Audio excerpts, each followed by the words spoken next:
Welcome back to Charge Sports Network. My name is Connor. I go by the alias of X-Ray on Twitter and all my social profiles. I'm joined again by the one and only Bobby Robinson, aka Bears. You know him on Twitter.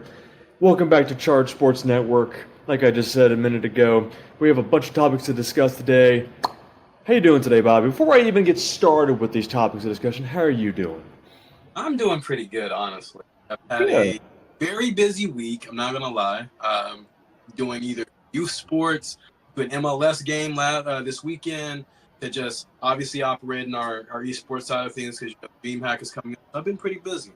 Um, I can tell you though, for my first MLS game, going to see Sporting KC versus St. Louis City, I became a Sporting KC fan. I'm not gonna lie. It surprised me. I enjoyed an MLS game, mind you. I've never been to an MLS game outside of the Sounders winning the 2019 MLS Cup. I believe that's the correct day because it's on my Instagram. Don't quote me. You can probably just check. But outside of seeing them win theirs, and I was morely doing advertisements outside of the stadium, so I really didn't get a chance to really watch the game as much as I was working. Um, I haven't been to an MLS game. I've been to USL games. I've been to Premier League games because I'm a huge Arsenal fan. But MLS was never something I tuned in a lot. But going to that game this weekend, fun, enjoyed it. I had a chance to spend it with my significant other, my girlfriend. We enjoyed our times there. We went to this restaurant called Q39. Mind you, they had really good service. If you guys go to Kansas City, Q39, really good service and really good barbecue. I'm a Southern boy, so that barbecue was woo. The barbecue. Okay. Yes, sir. So like that was about Okay. it. Okay. Now my youth team, they're doing good because we're Good. two losses and two draws. Because yesterday we drew. It was 4-4. It was a shootout. Probably the most stressful game I've had all season. Are you not playing defense, coach? Yeah. Coach? We talk about college football all the time. Gotta play defense. Yeah, like because that was what it was. Like it was one individual who got a hat trick on us yesterday. She scored three. And I'm just Oh like, my gosh. someone, anybody, guard her, please. She's making all of us look silly. Just But silly. the fun part about here in Atlanta, we have Atlanta United. We won a world championship in 2019 or 18, I believe. First time I've ever seen hockey.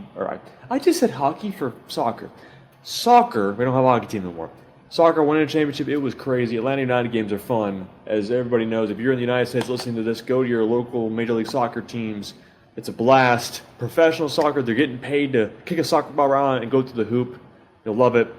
So I want to transition first things first. One of the most important topics of discussion in the last month of April. So let's backtrack a tiny bit here. So we have the NCAA tournament, right? There are two teams in this tournament that I currently had. I'm like, okay, these two are going to be going at it. It was the South Carolina Gamecocks going in undefeated with Don Staley, and it was Caitlin Clark's Iowa Hawkeyes, the shootout, three-point style. Everyone wants to see. It was the Golden State Warriors-esque, pulling from three, nobody in the paint. So, for terminology, for all you guys to understand, when you play basketball, there's a terminology called five out. Five out means nobody's in the paint.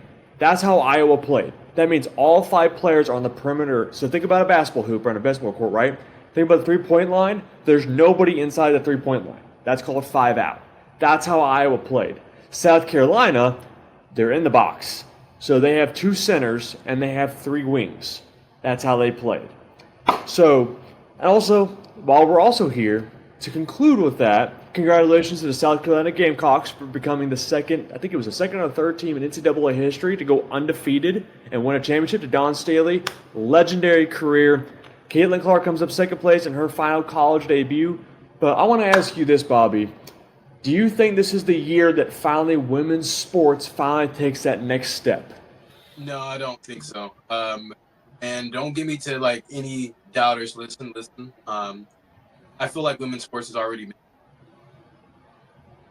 credit how much the women's soccer or football has developed over the course of the last 5 years, especially because our women's soccer team is probably one of the better international teams, winning a few World That's Cups true. title. So you can't look at just that. There's been very much glimpses in multiple different sports, especially over in track and field. You see Shea Richardson, I believe. Mhm. That's another dominant female. You think about the gymnastic. Her name is You know where I'm going for with this. I forgot her name. It starts with an A. I think it starts with an A, right? Oh, I need to do my. You're on a podcast now. Don't let the people down. She's one of the most decorated Olympic and gold medalists. If you know it, say it, brother. If you know it, say it. I'm gonna let her go. I'm gonna let him guess this. No, I'm not. I'm done. I have no time. You know what I'm saying. Say it. No, we're gonna continue. Oh, you're not gonna. I'm gonna let him figure it out and come back to it. I'm gonna come back to it. But as I was stating, I feel like the bar has already been set. Even when you're thinking about Venus and Serena Williams, excuse me, who's already showcased their dominance in the sport of their choice.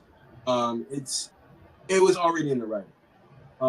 You can't even forget about Candace Parker. Like, I'm not even going to say that. I'm not just saying ignore what Caitlin Clark is doing, but there's individuals who've already put their hand and their stamp on women's sports, and you just can't overlook that because the hype of Caitlin Clark. Now, I'm not discrediting what Caitlin Clark has done, but I'm saying that the bar has already been risen from previous people in other different categories of sports, not just because here. This is probably the most watched we've seen in women's sports, outside of the recent Women's World Cup, but you know what I mean? That's kind of where I sit with your question. I think to answer that, her name is Simone Biles. Thank you. I was waiting to see if you would figure it out. So Simone Biles, kind of like Shawn Johnson, if y'all remember Shawn Johnson from early 2005-ish, like one of the most decorated athletes of all time. To me, Caitlin Clark revolutionized why we watch basketball. Why do you watch basketball? It's three things. It's entertaining, provides you pleasure, in a good way, makes you want to watch more, right? And three, it gives you something incentive to talk about, right? Caitlin Clark was the talk of the town. Who was the competing talk of the town? Angel Reese at LSU, right? The media loves creating narratives. I work in the media. You both work in the media. What does the media like to do? They want to create a storyline. They want the angel and the villain, right? They made Angel Reese sound like that she was just talking this entire time, right? Creating all these stories that she's talking too much, she's doing all this. But Angel Reese is a baller. Angel Reese can ball. And she's now in Chicago with the Sky with Candace Parker. Can you imagine that? Candace Parker and Angel Reese, two 6'3" forwards on the same team? Holy crap. Okay, anyway. But to conclude that point. Have they joined, though? They have joined. They're officially together. Candace Parker is on the Chicago Sky. Is she on the Chicago Sky? I think she was on the Chicago Sky. She might be in LA now. But Angel Reese is now on the Chicago Sky. She was the top 7 pick in the draft. But to transition from that, the top 3 picks this year, congratulations to WNBA draft. One of the most viewed WNBA drafts in history. I got a little thing back from work today that shows a memo of all the different charts. When you work in live TV, they give you charts of view counts. That's how you make your money. WNBA was a top 5 most viewed event that day. It's 17 million people. That's a lot of people watching one event. But again, congratulations to Caitlin Clark getting drafted first overall. Cameron Brink from Stanford. She's getting drafted to the LA Sparks. What a fantastic way to conclude the WNBA season. They start their league, I think, either in April this month or they start in May. Remember, WNBA is all summertime. That's all summertime.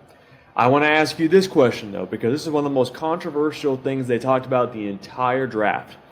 Caitlin Clark's starting salary is $72,000 a year. Victor Wembanyama with the Spurs, first overall pick, made $1.5 million a year.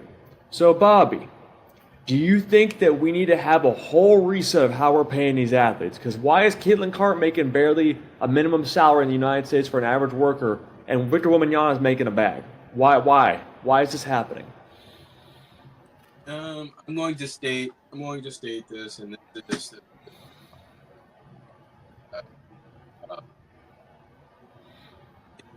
Right at this very moment, you have to take in consideration the period of each league. You know, that's something you have to understand. Before the 1992 Dream Team, basketball wasn't making these type of salaries, wasn't getting the milk.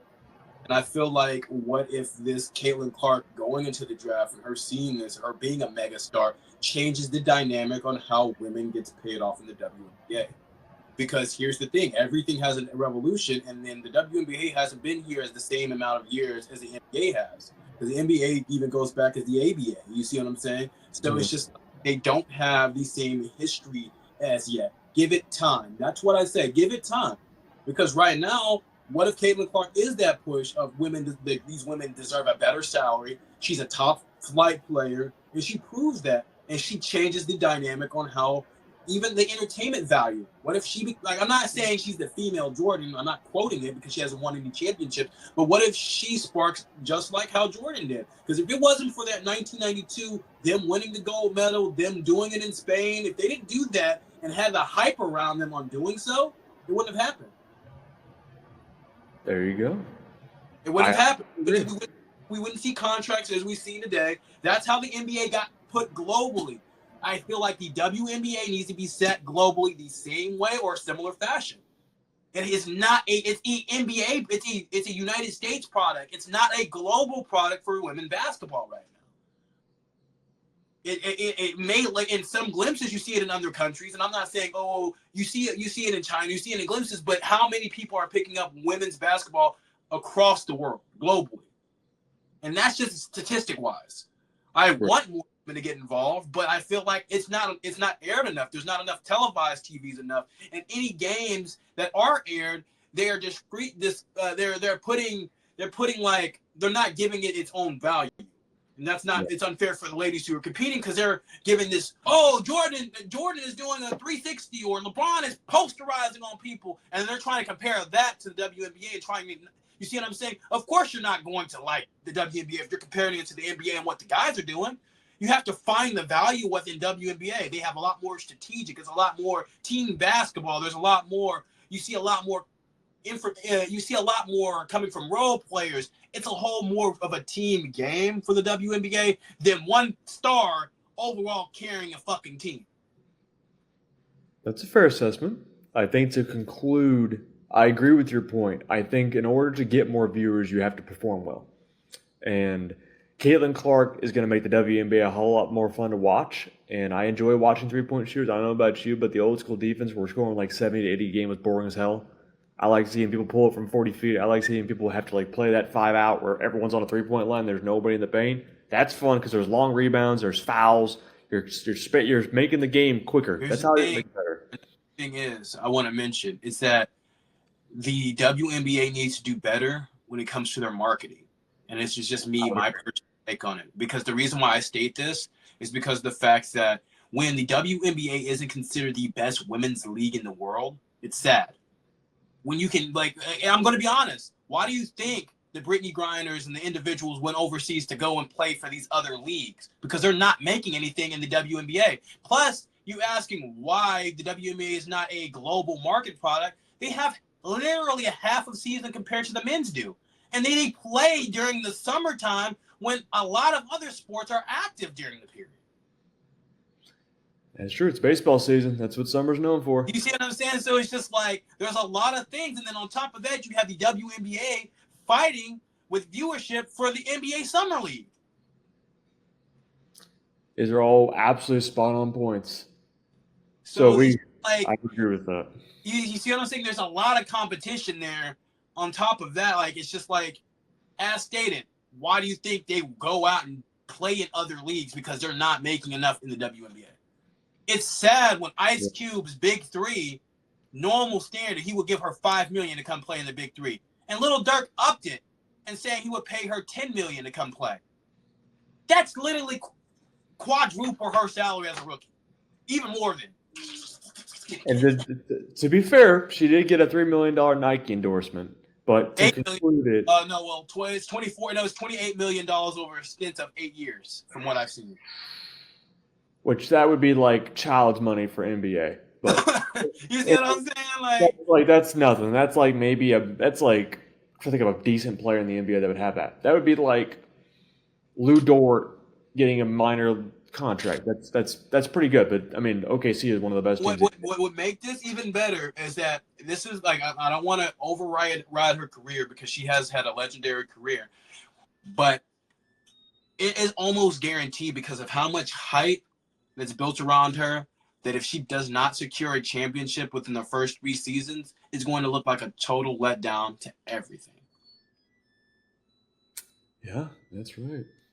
I'm sorry, like I hate to put that on her shoulders, but how much hype that's generated around her. She's basically like how LeBron was considered the golden child for the men's basketball, the up and coming era. That's kind of how it's getting painted for her. The same hype around baby LeBron is kind of how the same you think about for Kayla Clark. Think about it. I would agree. Okay, let's go ahead and transition because that was a. Caitlin Clark, I hope you're watching this because we are giving you your flowers right now. Next topic of discussion, and this will come out probably after it happens, but the NFL draft happens on April 26th, I believe. It's tomorrow, which today we're filming on Wednesday. But 5th to the 27th. The first overall pick this year is going to the Chicago Bears, a franchise that, for some reason, the last 10 years has just not figured it. I can't cuss on here the hell out. So I'm gonna ask you this. So see how So for the viewers who do not know this, I'm a Falcons fan from Atlanta. Bobby's a Seahawks fan. I'm gonna put you in your GM shoes. You have a first overall draft pick this year. GM Bobby for the Seattle Seahawks selects what? What position are you going after? Quarterback Michael Penix Jr. So with his first pick, the Seattle Seahawks will select Michael Penix Jr. quarterback out of University of Washington. Now I'm going to ask you this. I'm going to be an NFL scrutinizer real quick because this is what we do for a living, right? You're going to draft a guy who's had 3 ACL injuries and 1 shoulder injury. Why Michael Penix? Why Michael Penix? It's his consistency to win in big games. He's a team player. He's very much clutch when it comes to, like, I'm going to be honest, when it comes out of the quarterbacks in this, he has shown that he's able to beat the likes of Caleb Williams. He's shown he's able to beat the likes of Dan Lanning's Oregon Ducks multiple times in rival big games. The only thing he has not showcased, which I feel like he hasn't had a lot of opportunities throughout his days because of injury, is the fact that he hasn't had a lot of games in the Final Four appearance. He did choke his Final Four game. I get that. You know what I mean? He wasn't there. He wasn't all there. And I respect, how they fought. But coming through his normal season, the adversity, him fighting, he has that dog mentality. On top of that, he makes other people around him better. His pass percentage was good this year. He had solid connection with his receivers. He's made some of his receivers look really, really elite, even though they made connection. And I get the injuries is something that you have to look in consideration, but you take the fact that, if you take the fact that if he's healthy, he's a solid quarterback to choose. And with us, we can potentially get him in a late round because of his injuries. We can potentially get him in a late round. Geno Smith is coming to his last bit of his days. You see what I'm saying? I'm going to be honest. Geno he's consistent. I love Geno. You know what I mean? I love that he revived his career here. And I picked Geno over Russ, and Russ gave us a Super Bowl. That's a take and a half for you. But at the same time, I know that we need a quarterback direly with what we have here. We have the offense that if we get the proper quarterback that can finish in clutch game situations, we can be back at the NFC title game. We can probably be back at the Super Bowl. We have that type of team and that type of talent in Seattle. Bottom line. Now, I get the change up with head coaches might definitely going to change an impact going into next year. I don't think so. You don't think so? No. I will share this about the Seahawks to me. I write down everything. This is just me. Seahawks have a decent offensive line. Could get better at both left tackle and right guard. Last year, they struggled in pass pro, meaning drop back passes. The quarterback was sacked 20% more when in pass pro, meaning hiking it from the back, not going underneath the center or shotgun. And Geno Smith was more accurate and better downfield when given more than 20 seconds to throw the ball. So if I'm the Seattle Seahawks, I'm drafting Rome Odunze, wide receiver from Washington. I'm drafting his teammate in college. Why? Big play receiver, 6'3", has the height. Give someone Geno Smith to throw the ball to. I don't think Seattle wants to go rebuild, though. I'll provide you why. Michael Penix is a solid pick, right? The reason why you don't go quarterback first round, we all know how the Johnny Manziel experiment went in Cleveland. It was a disaster, right? What you're telling me is a first-round quarterback, he needs to be franchise-changing. Let me repeat that. Franchise changing. If you're being drafted in the first 20 picks, you better start day one. And you know what happened last year? There were a couple quarterbacks last year that started. Desmond Ridder, right? He had a year to sit behind Marcus Mariota. Last year, he was awful. I'm a Falcons fan. I wanted to throw my controller across the screen 6 times because this guy would throw a shallow route and make it close. We have a 6'4" and a 6'6" receiver. You can't throw that. You're a 6'3" guy. Come on. So I think for me, I like your Michael Penix pick. I don't know if that's the direction they want to go. I don't know what Geno Smith's health looks like. Now, you could be 100% correct. Geno Smith, maybe he decides after this year he's done, right? Maybe they just let's say the Seahawks struggled the first 3 weeks and they're 0-3. I'm just giving you a hypothetical here. Do you make a trade to quarterback? You have a great offensive coordinator, Ryan Grubb, who's known for that air raid / pro style system. We wanted him at Bama. He went pro. So, to conclude, I have Romo Dunes, wide receiver, gives you weapons for Geno Smith. In terms of the Falcons, I think we go edge rush. I think we go get Dallas Turner from Alabama, or we go get the Latu guy out of UCLA. We have not had a pass rush since 2016. It's been non-existent. We have offensive line. We have DBs. We have a quarterback now. Don't get me started on Kirk Cousins. I don't believe any of that just yet. Don't get me started. Kirk, go! He hadn't done shit yet. Until he does something good, I don't believe in him worth shit. He's also a little injury prone. Kirk, if you're watching this, or whoever everybody in the organization watched this, love the acquisition of him. I don't know. Healthy Kirk? Great. Injured Kirk? Back to disaster. Falcons, edge rush, corner, and back. Go ahead. Let Kirk go. You remember the Minnesota days with his chain. Kirk. We have a white guy with chains on his neck. I think The ice, bud. The ice. he was the weirdest thing I've ever seen in my life, but I appreciate his swag. That's all I'm going to say. So I'm going to say the most underrated player in this year's draft, I think, is Bo Nix from Oregon. I'm going to tell you why. I know you hate the Ducks, but in reality, the Ducks are better than the Buffs. That's a whole different conversation for another day because for some reason the last few days your Buffs have lost people. I don't know why. You had your boy Kamani McLean, one of my favorite corners out of Florida, leaves. Your number one running back, Dylan Edwards out of Kansas, leaves. Okay, that's 2 weapons. Thank God they have Travis Hunter. Travis Hunter and Shedeur Sanders are basically the entire team, but that's all you need. I think Bo Nix, your 6th quarterback, is like Michael Penix. Michael Penix was in college in 2017. Bobby, I was a sophomore in college when this man was still playing, just to give you an idea. He stayed for 6 years. He's 22, 23. Time to grow up and move on. Kind of like Stetson Bennett. You can only go so far. It's time for you to get out of college, stop taking classes, and move on. I call him Bo Picks because he doesn't throw good balls, but Bo Nix is my underrated quarterback pick. I will say this. I'm gonna just give you a generic question, and I want you to tell me what you think about this.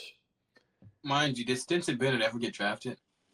Yes to the Rams in the 6th round.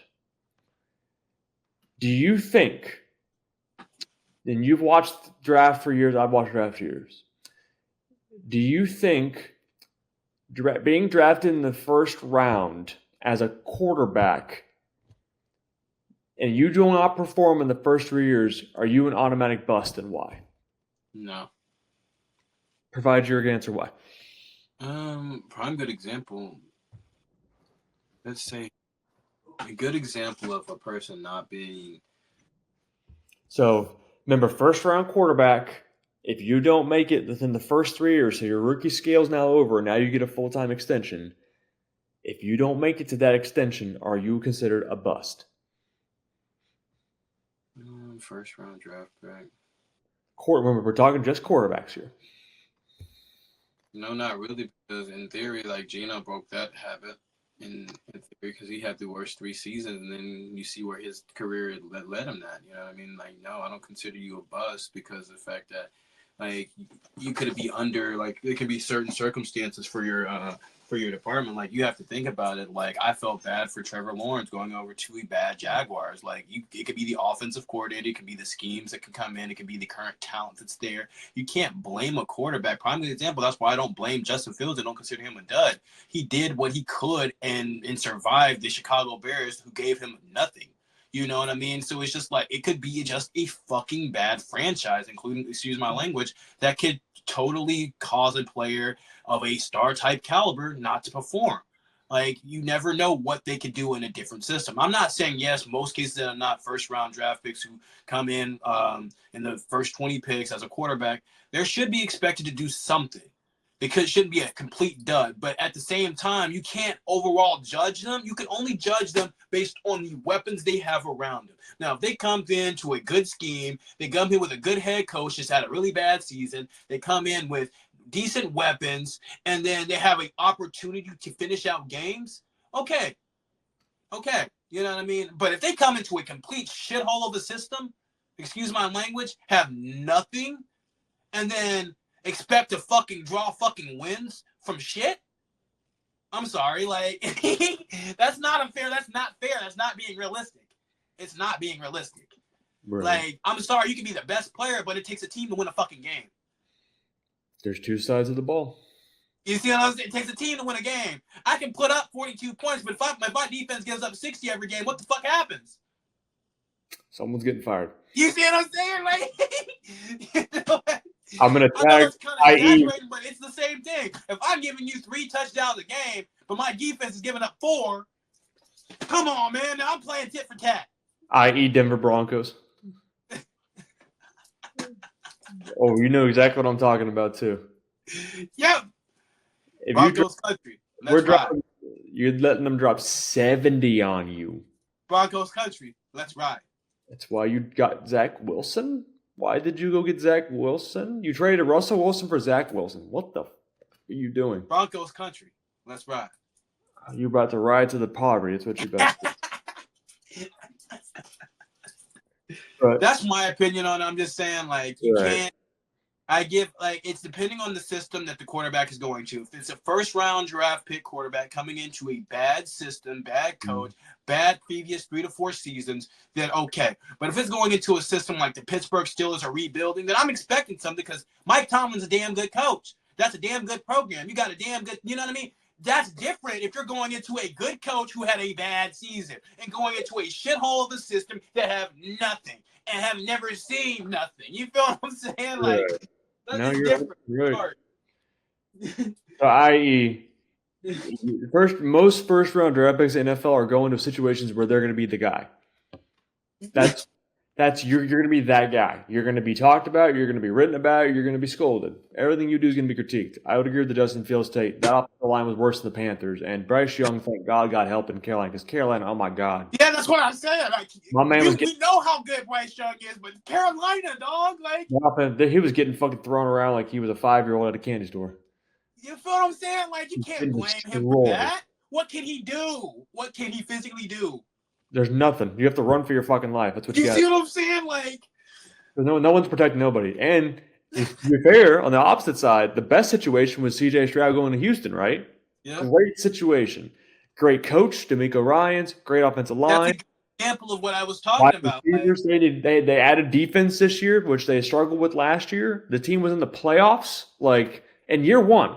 That's a good system. That's a good organization. That's a good ownership group. Yep. That's a good staff. Everything you need. They only added by getting Diggs and fucking Joe Mixon. You added a running back. You added a wide receiver. You added Danielle Hunter, one of the best defensive edge rushers that's been from the Vikings. Like, that's what you need to do. That's the recipe, NFL teams. If you want to be successful, add the right people to your building, because now it's going to show on the field. And they just made the AFC East a little bit more tricky. So that's NFL draft. My Falcons, this offseason, we got Kirk Cousins. Okay, I'm not mad at that. We got Darnell Mooney out of Chicago, the speedy receiver. We needed a third option. So we have obviously Drake London as X. We have Kyle Pitts at the Y tight end. Now we have our slot receiver, Darnell Mooney. We added a couple defensive pieces to the backfield, which we needed. Our defense secondary was hot trash. AJ Terrell, love you to death, but y'all sucked this year. Jesse Bates went off out of a guy from Cincinnati. But anyway, NFL draft's coming up. We might, I say might, I propose this to Bobby. We might this year, and next year, if we're going to keep doing this podcast next year, we might do a NFL draft watch party on Twitter. And that means we will have a OBS stream of the watch party. We're going to go reaction by reaction for each of the picks. It's at 8 o'clock p.m. Eastern on ESPN. It's in Detroit, Michigan this year. And they're talking about a team that went from like, why the hell am I watching them to like really good. The Detroit Lions had a fantastic season. They were one play away from going to the Super Bowl. One play away. Jared Goff made that team look like they were the best team they've had in almost 25, 30 years. And Dan Campbell, fantastic head coach.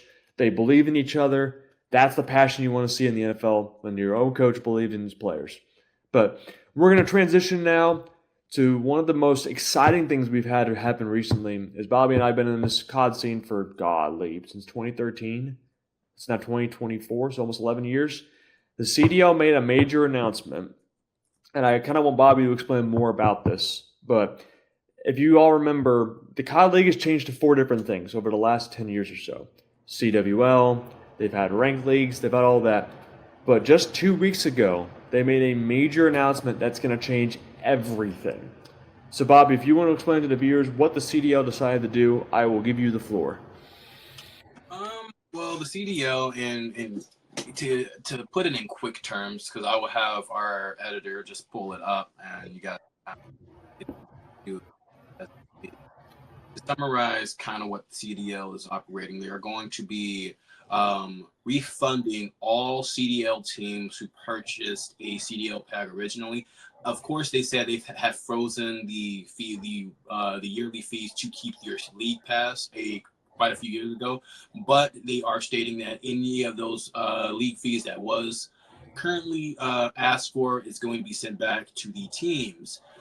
They are stating now that the players, the teams itself will start drawing monetization and revenue based off of their CDL bundles as well as champs bundles. I'm pretty sure there's been a few other things that have been propped up, but I believe that was the major discussion about everything, is the revenue coming back to the teams, which in my personal take kind of opens an avenue for the challenger scene. We don't know what they have going for the challenger scene. I haven't seen too much details on it, but I've been hearing a lot of hearsay and rumors about potentially going back to the CWL.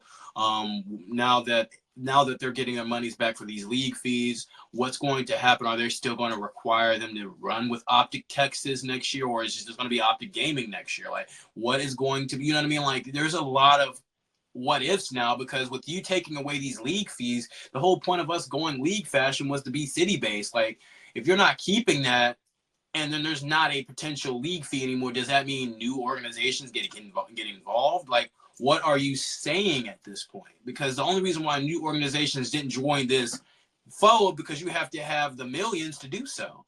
So what happens now? Like is it going to be affordable? Are we going to see the Cloud9s and the people come back? Like what is the next step? I don't know. That's what I'm excited about. Like, I'm more like sitting on the edge of my seat, because this is the best kind of like exciting news we've seen in a while. Because for me as an owner, you see that they're returning their fees. Then what's the qualification to be a pro team now? Like, at this point, it was the millions that was holding everyone against it. Obviously the talent, but what's the qualification to now being a part of the league? What makes you guys' league different from, other leagues at this point, outside of the prizes that you're given?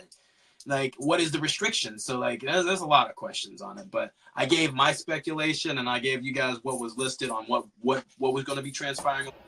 I don't know if there's anything else being announced, if Connor has anything. I didn't see anything else that was in particular. It would be nice to go back to the CWL format. If you all remember, I think the biggest breakthrough for any team there were 2 breakthroughs. So Infinite Warfare, I know Bobby remembers this like the back of his hand. It was Optic Gaming versus Panda Gaming. It was on Solar S&D, and it came down to a 1v1, round 11, Fastballer versus Formal, and Formal beat Fastball. If Panda Gaming beats Optic, Panda Gaming wins IW champs. And that was a time when Panda Gaming was one of the best amateur teams. So this was 2016, 17, whatever IW was. It was a long time ago. Anyway, not the moral of the story. The moral of the story is that if they go back to CWL, Call of Duty World League format rules, this means that any organization can try and join.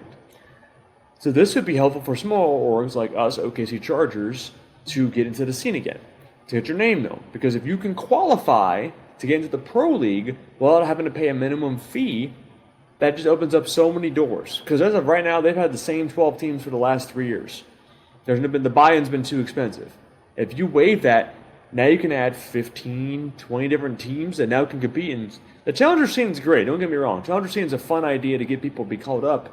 Once the Challenger teams are better than the Call of Duty League teams, that's what I want to see. I want to see a team that comes in and smokes a pro team, gets their name in the scene, and now watch a bunch of rookies competing against the pros. So that's what we're looking forward to for COD.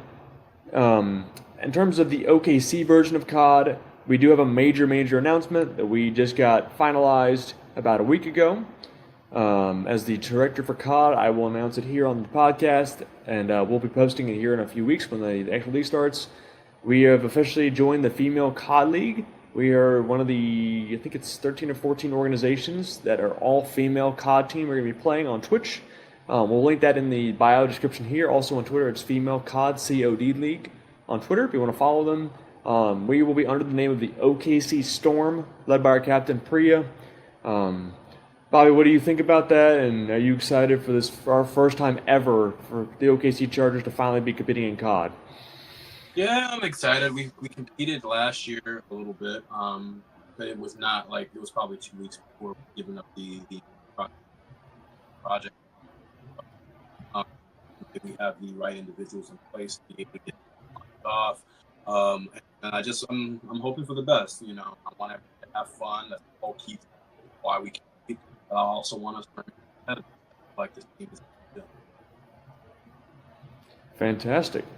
Well, what I want to do for this final, to say goodbye for everyone. If y'all want to do, we want to do two different things, so please leave your input in the comments. We want to do two different things for the next podcast. We're going to add a secondary guest in here to ask questions, do a Q&A, and please, feel free to add your comments to this. If you guys got questions about the Chargers, what our organization's like, how to join, you know, anything you want, let us know. It's all about feedback. Moral of the story. Engage with us. My ad's X-Raid, XRAADE. Bears is CRG_Bear. Pretty simple. We want to make sure that this podcast is not only open for everybody, but you guys are part of a family. We're one giant family. That's what we believe in. So, Bobby, do you have any final thoughts or anything you want to say before we go? I have a few things to close out, guys. Just expect some new things on the podcast itself. We will be doing. I know that we originally started this podcast ideas and in the creation, especially coming off of you guys' feedback, and what's also been generating what's been our infrastructure today. But we are going to be changing up some things. We're going to still cover our esports topics. We're still going to cover our major sports, but we're also going to dabble in to media news within our content space, anything that pops up, because me and Connor both are actively on social, so anything that we're knowledgeable about, we will definitely speak on about. We don't want to feel like we're ignoring anything, and we want to provide the best show possible. As well as, if you guys have any comments or concerns, please shoot the feedback to us, because that only helps and betters the show. We are expected to do some great things coming into the next few months on the esports side of things.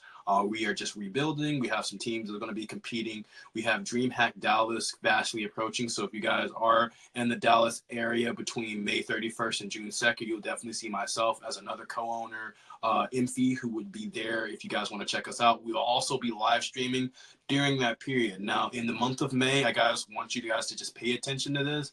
We are going to be having some major giveaways popping off in the month of May prior to leading up to our trip and departure of DreamHack.